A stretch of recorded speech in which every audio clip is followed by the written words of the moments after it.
감성경제방송 돈다방 미쓰리 3월 11일 금요일 방송 시작하겠습니다. 자, 여러분들 이제 조금 좀 진정이 되셨나요? 우리 K지구사랑님께서 핑곗길에 한잔 하다가 방송 시청을 하는데 미쓰리의 의연한 자세에 박수를 보낸다라고 하셨습니다.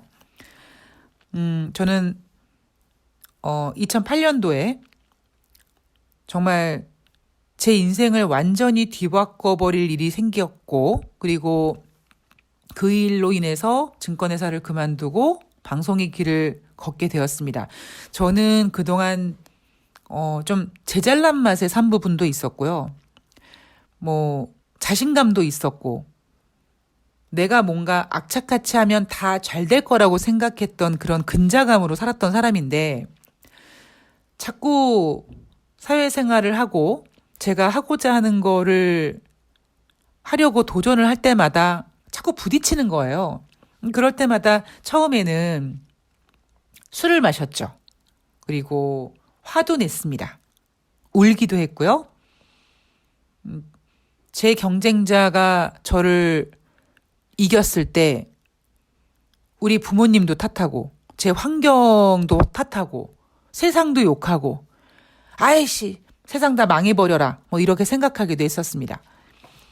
그리고 여러분들도 아시다시피 제가 술을 워낙 잘 마시다 보니까 저는 술을 마신다라고 표현하지 않고 들어붙는다고 표현을 하는데, 정말 술 마시다가 잠이 들 정도로 술을 마시고 괴로워하고 화를 내고 울고 잠이 들고 그 다음날 아침에 눈을 뜨잖아요. 그러면 저만 숙취에 괴롭고 세상은 바뀐 게 아무것도 없더라고요. 그리고 또 하나 제가 경험했던 게 뭐냐면, 저에게 주어진 어떠한 그 괴로운 상황 때문에 저 혼자서 괴로워하고 멘붕되고 정신줄 놓고 술 마시고 막 괴로워하고 이럴 때도 시간은 째깍 지나가서 카드 결제일이 다가오고 월세를 내야 되고 처리해야 될 일들이 계속 눈앞에 팍 펼쳐지는 거죠. 그게 제가 이런 과정을 몇 번 겪다가 제가 내린 결론이 안 좋은 일이 생기면, 속상하고 우울한 일이 생기면 술을 마시지 않는다. 안 좋은 일이 생기면 더 정신 바짝 차리자. 그리고 미쓰리가 여러분들께 방송에서 몇 번 말씀드렸던 것처럼 인정하면 포기하는 것이 아니라 다시 시작하면 된다라는 거잖아요.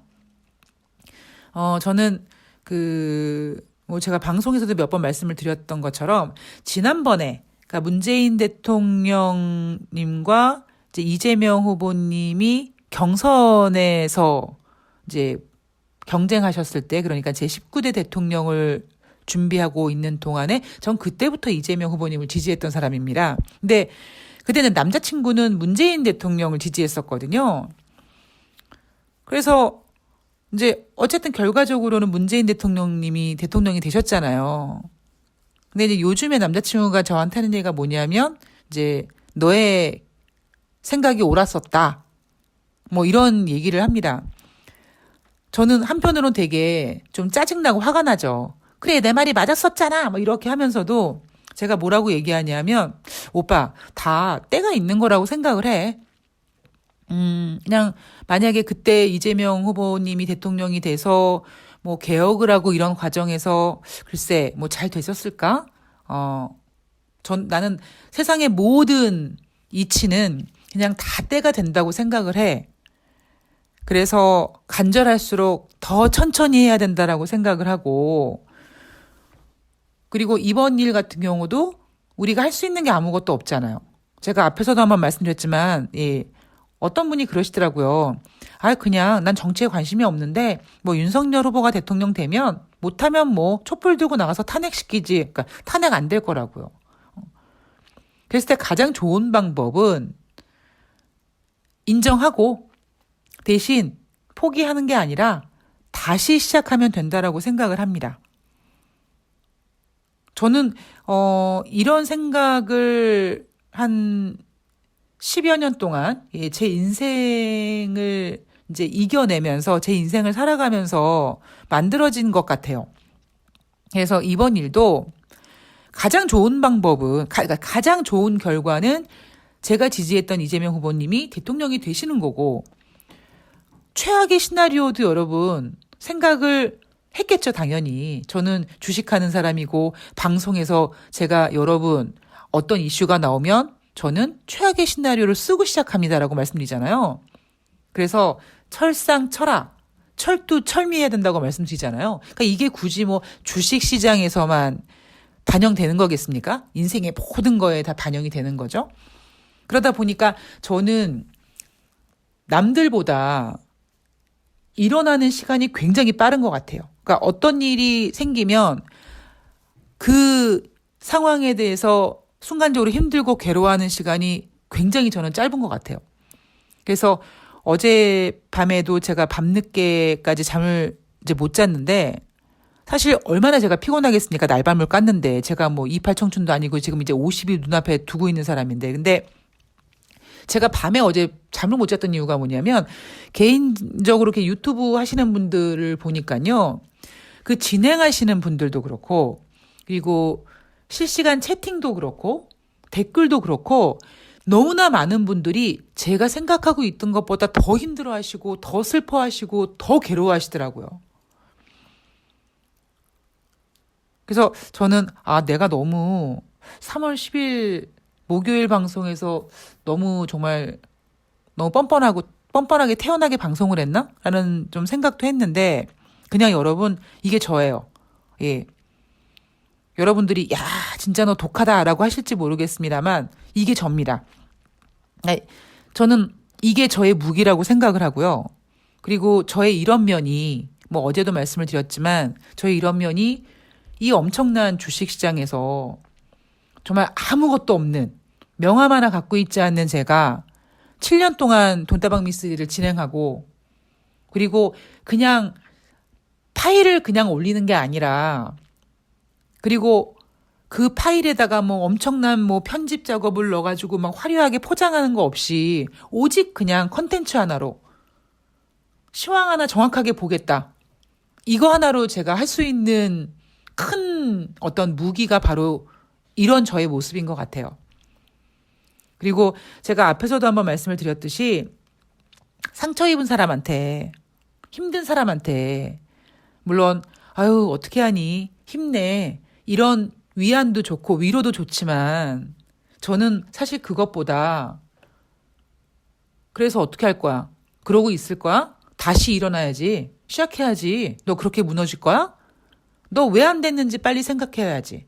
너 이거 부족했던 거잖아. 이렇게 해야 하잖아. 라는 것을 저는 욕먹더라도 당장은 정말 싸가지 없고 재수없네 라는 소리를 들을지언정 진심을 다해서 그렇게 진정한 격려를 해주고 다시 일어나라고 책짓질을 해주는 캐릭터가 바로 저인 것 같아요. 그래서 제 후배가 저에게 지어준 별명이 독설 테라피거든요. 하도 독설을 한다고. 근데 저는 여러분들도 저 같은 캐릭터이신 분들 계시겠지만, 마음 안 가는 사람한테 독설합니까? 안 그래요. 제가 여기서 얘기하는 건 독설과 욕은 다른 겁니다. 그냥 관심 없는 사람한테는 그랬어? 잘 될 거야. 힘내. 화이팅. 굿럭. 이렇게 하면 됩니다. 근데 정말 아끼기 때문에, 그리고 저는 그런 경험을 해봤기 때문에, 그래, 괴로운 거 알았어. 그런데 여기서 끝날 거야? 다시 해야지. 다시 일어나야지. 라고 막 이제 뭐라 그럴까요? 푸시를 하는 사람이고, 제가 알고 있는 이재명 후보님은 저는 슬퍼하지 않을 거라고 생각합니다. 어찌 보면 저보다 더 단단하신 분이시기 때문에 빨리 받아들이시고, 그리고 포기하는 것이 아니라 다시 시작하실 거라고 저는 믿습니다. 예. 그러실 거라고 보고 있고요. 제가 여러분, 사람 보는 눈은 기똥차거든요.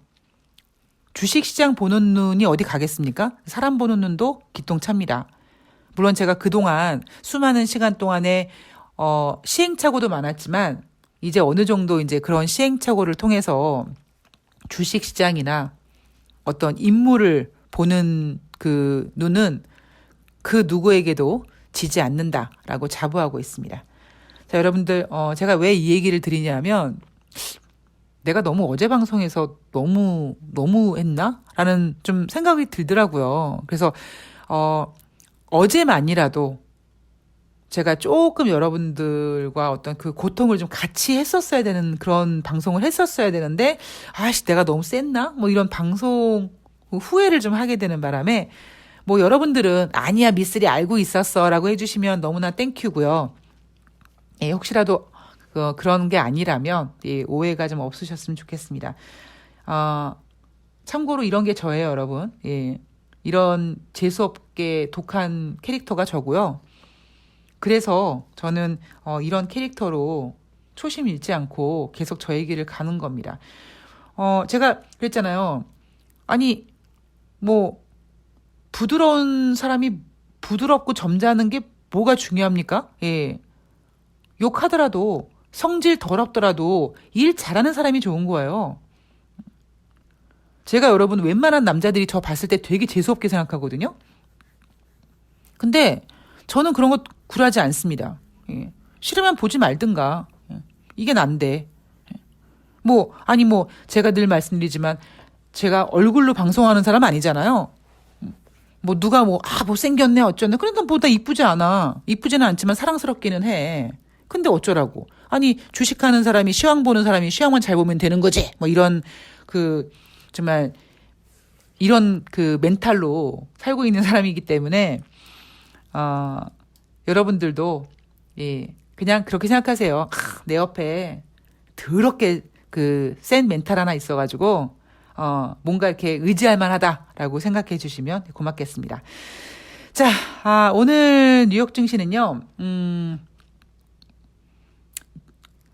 요즘에 저는 좀 감사한 게 뉴욕 증시에서 큰 이슈가 이렇게 없다 보니까 뉴욕 증시를 가볍게 읽어드릴 수 있어서 너무 좋은 것 같습니다. 네. 10월 10일 목요일 뉴욕 증시는요. 3대 지수가 하락했습니다. 네. 왜 하락했을까요, 여러분? 큰 악재가 나와서? 아니에요. 그 전날 겁나게 좋았잖아요. 막 나스닥이 3%씩 올라가고 다우지수 S&P가 막 2% 넘게 올라가고 막 그랬잖아요. 그렇게 강하게 올라갔으니까 예, 한 번쯤 쉬어가는 겁니다. 그래서 다우지수는 0.34% 하락했고요. S&P 500은 0.43% 하락했고요. 나스닥은 0.95% 하락했습니다. 자, 물론 전일 크게 상승해서 그 상승의 반발작용으로 하락을 했다라고 해석을 할 수도 있지만 한편으로는 지금 시장에 그렇게 호재는 그닥 없습니다. 하다 미쓰리는 지금 무슨 짓을 하고 있냐면 여러분 호재는 별로 없지만 우리가 악재라고 걱정하고 있는 그 재료들을 잘 분석하면 악재라기보다 시장을 진정시킬 수 있는 호재가 됩니다. 라는 얘기를 계속 해드리고 있죠. 예를 들면 우크라이나와 러시아가 전쟁을 하는데 전쟁이 증시의 악재죠. 그런데 그걸 그렇게 보지 말고 우크라이나와 러시아가 전쟁을 해서 지정학적 리스크가 커지고 지정학적 리스크가 커지면 경제 둔화 우려감 거기에 유가 급등하죠. 뭐 이런 것들이 오히려 연준의 금리 인상의 속도를 줄이거나 강도를 낮출 수 있는 재료가 됩니다. 이런 겁니다. 유가가 계속 올라간대요. 300달러 간대요. 미친 새끼들이죠. 그런 소리하고 앉아있는 게. 300달러 어떻게 갑니까? 그게 오펙 회원국들이 자기네들이 원래대로 생산하고 있는 그 생산량을 유지하는 가운데 이런 일이 벌어졌으면 또 모를까. 우리가 절대 그러니까 잃어버리지 말아야 할 게 뭐냐면 지금 오펙과 비오펙 회원국들은 자기네들이 원래 생산하고 있는 만큼 생산을 못하고 있다고요. 왜? 경기 둔화 우려감 때문에 그리고 유가가 너무 떨어지니까 막 26달러, 30달러, 40달러 이렇게 떨어지니까 그 가격을 어느 정도 안정시키기 위해서 생산량을 줄였거든요. 그러면 유가가 계속 올라가면 산유국들이 당연히 증산하는 거죠. 그러면 다시 공급이 늘어나는 거고 그럼 300달러 못 갑니다. 여러분들이 언제 당하셨어요? 작년 6월달, 7월달 국내 증권사가 코스피 3,700포인트 간다고 질렀잖아요. 그 미친놈들이. 여러분들이 그런 거에 홀리시면 주식 못한다고요. 그러니까 제가 그 시황 보는 법을 이제 준비한다고 방송을 해드린다라고 여러분께 약속 드렸잖아요. 약속은 했는데 여러분들이 호응이 안 좋아서 제가 지금 고민하고 있는데, 저도 맨 처음에 여러분 그런 자료들 보고 맹신하고 마치 그런 의견들이 제 의견인 양 제 고객들에게 얘기를 했습니다. 근데 어떻게 돼요? 다 틀렸어요. 저는 여러분 증권사 다닐 때 그때 이렇게 뭐라 그럴까요? 그 디지털 컴퓨터 인터넷이 그렇게 활발화되지 않았을 때 각 증권사의 지점마다 아침에 뭐가 오냐면 제가 근무하고 있는 지점에 여러 증권사의 보고서들, 그러니까 모닝 리포트들이 이게 책처럼 묶여가지고 신문 배달처럼 이렇게 옵니다. 전 그걸 다 읽었거든요.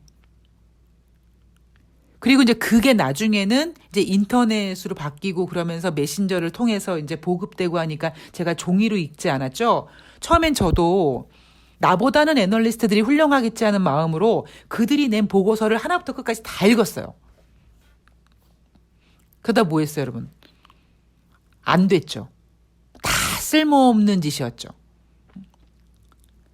그러니까 제가 여러분 국제유가 300달러 간다고 하는 정신 나간 소리를 하고 있는 사람이 있습니다. 라고 했는데 그러면서 뭐라고 했어요?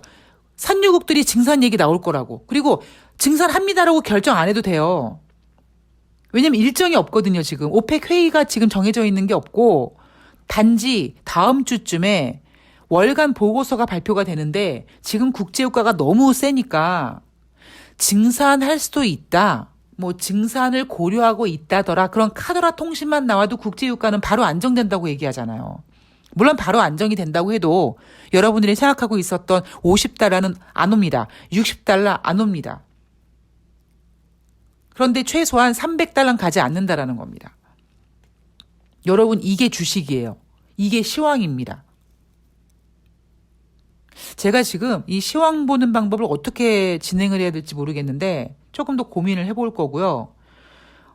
제가 좀 아쉬운 게 모르겠어요. 돈다방 미쓰리 청취하시는 분들은 미쓰리가 너무 세서 그런지 모르겠는데 너무 의견들을 안 올려주세요.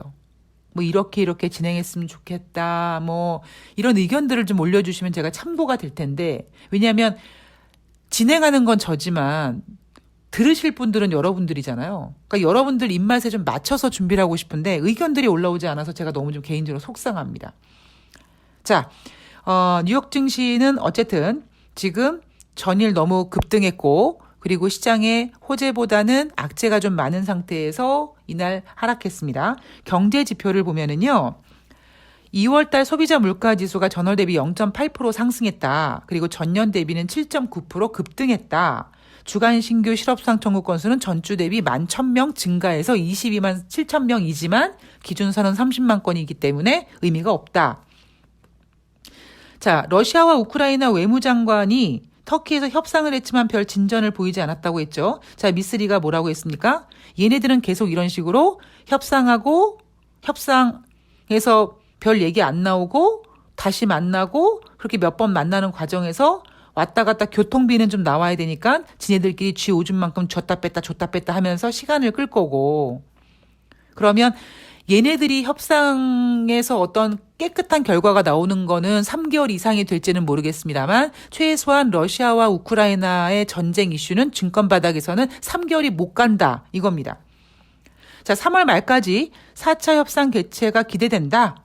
뭐 이런 얘기 했고요. 지금 계속 금융 쪽으로 러시아를 압박하고 있죠. 골드만삭스가 러시아에서 영업을 단계적으로 축소할 것이다라고 했고요. JP모건도 러시아 사업을 적극 정리한다고 했습니다. 글쎄요. 우크라이나와 러시아가 어떤 결과가 나올지 모르겠습니다만 어쨌든 이번에 러시아는요. 굉장히 경제적으로 타격을 입게 됩니다. 자기네들이 생각했던 것 이상으로 우크라이나가 강력하게 저항을 해서 자기네들이 한 일주일 만에 끝내겠지 했던 이 전쟁 플랜이 더 길어지다 보니까 전쟁 비용도 많이 들어가고, 그리고 미국을 비롯한 주변국들이 경제적으로 러시아를 압박하고 있고, 당장 러시아 내에서 지금 비자라든가 이런 신용카드 못 쓰고 있고, 루블화 같이 떨어지고 금리 급등하고 러시아 국민들은 과연 내가 왜 도대체 전쟁을 러시아가 왜 하고 있는 거야? 이런 생각을 하게 되는 거죠. 그 사이에 러시아의 경제는 계속 무너지고 있습니다. 그러면 그 뒤에 이제 러시아가 만약에 디폴트가 된다고 한다면 그러니까 러시아의 국채를 갖고 있는 이런 금융권들이 또 다시 충격을 받을 수 있는 가능성도 있고요. 그러니까 어쨌든 러시아는 미쓰리가 2022년의 경제 이슈는 첫 번째는 디폴트고 두 번째는 미국의 정치적인 불확실성이라고 했는데 그 첫 번째 디폴트의 서막을 열어준 것이 러시아가 되는 거죠. 3월 11일 금요일 뉴욕 증시 평가를 보면은요. CPI 그러니까 소비자 물가 지수가 높았다. 좀 낮길 바랬는데 떨어지길 바랬는데 여전히 높았네. 그 실망감 때문에 하락했다고 하는데요. 아니에요. 왜냐하면 여러분 2월달 소비자 물가지수 높은 게 뭐가 의미가 있습니까? 왜냐하면 다음 주 3월달 FOMC 회의에서 FOMC는 기준금리를 25bp 인상할 거라고요. 이날 소비자 물가지수가 낮게 나오면 다음 주에 금리 인상을 안 합니까? 아니에요. 그리고 지금 우크라이나와 러시아가 전쟁하고 있는데 다음 주 FOMC에서 50bp를 인상한다고 할까요? 못 한다고요. 그러면 우리는 1월 달에도 금리 인상을 해야 되고 3월 달에 50bp를 해야 되고 올해 6번, 7번 금리 인상을 해야 된다 이런 헛소리 하는 애들 제가 다 조용히 시켰잖아요, 미쓰리가. 그리고 지금 미쓰리가 예상한 대로 나쁘지 않은 시나리오가 전개되고 있는 겁니다. 제가 좋은 시나리오라고 얘기하지 않는 이유는 뭐냐면 금리 인상은 증시에 좋은 건 아니니까. 단지 50bp 아니고 그리고 올해 3번의 금리 인상을 일단 하겠다고 가정을 했을 때 첫 번째 금리 인상을 3월 달에 해주면 나머지 2번의 금리 인상을 경제에 어떻게 무리를 주지 않고 타이밍을 두고 진행할 수 있다라는 나쁘지 않은 시나리오가 나오는 거죠. 자, 여러분 이제 오늘이 끝나면 이제 또 한 주가 끝나는데요. 물론 저는 뉴욕 증시 계속 봐야 되고요. 예. 지금 굉장히 중요한 때입니다. 중요한 때에서 방송을 계속 올려드릴 건데요. 여러분들 이제 정신 쭉 꽉 잡으시고요. 예, 인정하면 포기하는 것이 아니라 다시 시작하면 됩니다. 세상이 바뀌지 않고요. 그냥 여러분들은 이제 슬픔을 뒤로하고 마음을 다잡고 다시 하나씩 만들어가면 됩니다. 그 사이에 돈다방 미쓰리 애청하시는 분들은 시황 잘 보고 주식하시는 분들은 저랑 주식 같이 하시고 돈 많이 벌어서 나중에 이재명 후보님 다시 대통령 나오실 때 후원 계좌에다 빵빵하게 우리 쏴드리자고요. 그럼 되는 겁니다. 다시 만들어가면 됩니다. 여러분들 마음이 아프시면 글쎄요 이제 모르겠어요. 이번에 코로나 방역 어떻게 할지 모르겠는데 우리 조만간 우리 맥주 한 잔 마실 수 있는 번개 한번 준비해 보도록 하겠습니다. 자, 한 주 많이 고생하셨고요. 정말 고생 많이 하셨고요. 간절할수록 천천히 그리고 이 또한 지나가리라. 여러분들 다시 이제 일상으로 돌아오셔서 다시 무언가를 만들어가고 제가 늘 말씀드리지만 우리나라는 대한민국은 이재명 보유국입니다. 그냥 믿고 대신 이재명 후보는 되게 강한데 우리가 비실비실하면 안 되잖아요. 저는 이재명 후보님처럼 강해질 거고 그래야지만 이재명 후보님을 지켜드릴 수 있다고 생각하기 때문에 여러분들도 너무 속상하다고 하지 마시고요. 이재명 후보님을 지켜드리기 위해서 여러분들이 각자의 자리에서 강해지시면 된다고 생각합니다. 자, 저는 다음 방송에서 뵙도록 하겠습니다. 제가 가만히 있는데 여러분 좋아요 좀 눌러주시고요. 댓글 좀 많이 올려주세요. 네, 다음 방송에서 뵐게요. 고맙습니다.